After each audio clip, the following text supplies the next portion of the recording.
मित्रांनो, आज आपण ईद स्पेशल गुलगुल्याची रेसिपी बघतोय।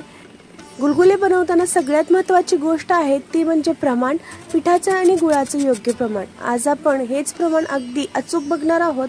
तुम्ही पहिल्यांदा जरी बनवत असाल तरी तुमचे गुलगुले अजिबात फेल जाणार नाही, अगदी परफेक्ट प्रमाण बघणार आहोत। वजनी आणि वाटी या दोन्हीमध्ये आपण हे प्रमाण बघणार आहोत। तर इथे मी एक वाटी घेतलेली आहे जे कॉमन सगळ्यांच्या घरामध्ये असते आणि वजनी बघायला गेलं तर वजनामध्ये मी इथं अर्धा किलो गूळ घेतलेला आहे, 500 ग्रॅम गूळ खिसून घेतलेला आहे। आता हे वाटीने मोजून घेऊयात। सगळ्यांच्या घरात अशी वाटी असते, तर जवळजवळ 2 वाट्या हे गूळ झालेला आहे। 2 वाट्या गुळासाठी 2 वाटी पाणी टाकून घ्यायचं आहे आणि छान असं मिक्स करून घ्यायचं आहे। 2 मिनिटांमध्येच गूळ लगेच वितळतं, कारण गूळ आपण खिसून घेतलेला आहे। याकरिता गरम पाणी वगैरे वापरायची गरज आपल्याला लागणार नाही। बघू शकता गूळ लगेच मेल्ट झालेला आहे। आता हे बनवलेलं पाणी आपल्याला गाळून घ्यायचं आहे, कारण की गुळामध्ये थोड्या प्रमाणात घाण असते, तर ती घाण आपल्या गुलगुल्यामध्ये येऊ नये याकरिता आपण गाळून घेऊयात।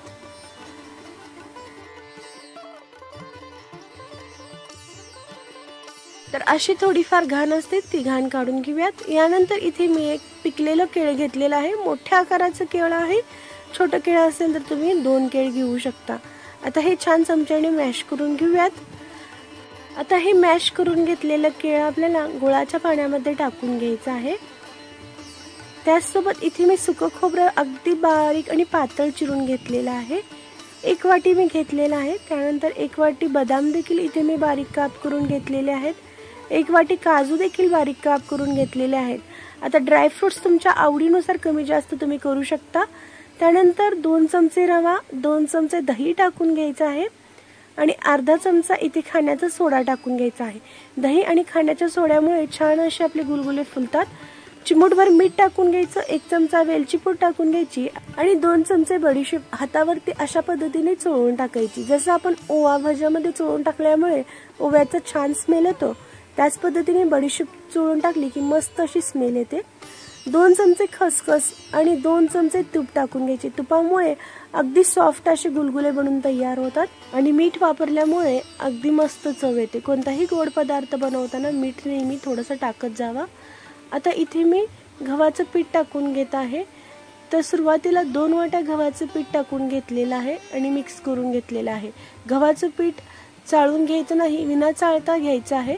मिक्स करून घेतल्यानंतर अजून 1 वाटी इथे मी गव्हाचं पीठ टाकून घेतलेलं आहे। वजनी प्रमाणात बघायला गेलं तर जवळजवळ मला अर्धा किलो गव्हाचं पीठ लागलेलं आहे आणि वाटीच्या प्रमाणात बघायला गेलं तर 2 वाटी गुळासाठी 3 वाटी गव्हाचं पीठ लागलेलं आहे। प्रमाण तुम्ही अगदी लक्षात ठेवून घ्या। छान असं हाताने मिक्स करून घेतलेलं आहे। आता हे मिक्स करून घेतलेलं पीठ आपल्याला जवळजवळ 5 ते 6 तासांसाठी भिजत ठेवायचं आहे आणि वेळ नसेल तर 2 तासांसाठी तरी नक्कीच ठेवा।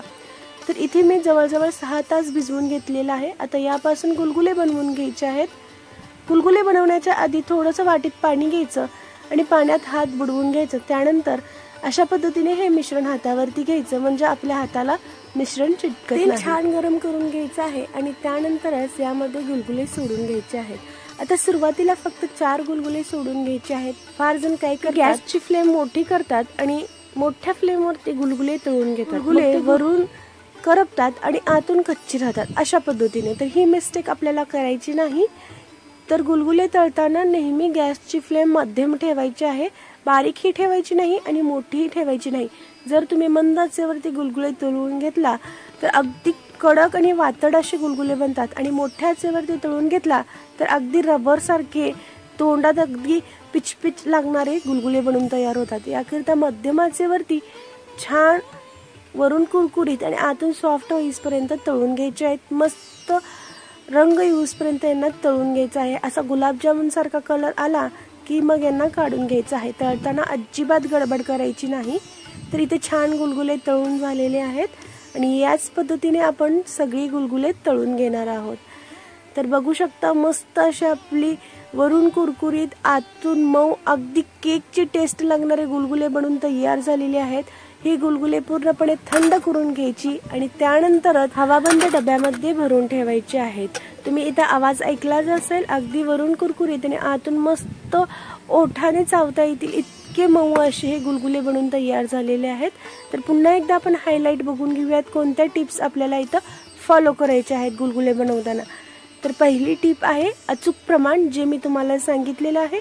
दुसरी टिप आहे की गुलगुलेचं मिश्रण हे जास्त पातळही नको आणि जास्त दाटही नको, जी कन्सिस्टन्सी मी दाखवलेली आहे त्या पद्धतीची हवी आहे।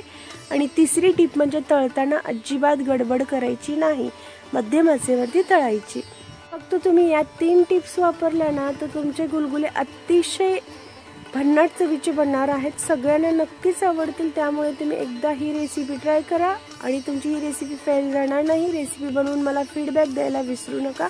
तुमचे कमेंट्समध्ये मला अभिप्राय नक्कीच कळवा। रेसिपी आवडल्यास लाईक करा, मैत्रिणींसोबत शेअर करा आणि चॅनलवरती नवीन असाल तर करिश्माज मेजवानी या चॅनलला नक्कीच सबस्क्राईब करा। पुन्हा भेटूया असंच एखाद्या नवीन रेसिपी सोबत, तोपर्यंत बाय बाय।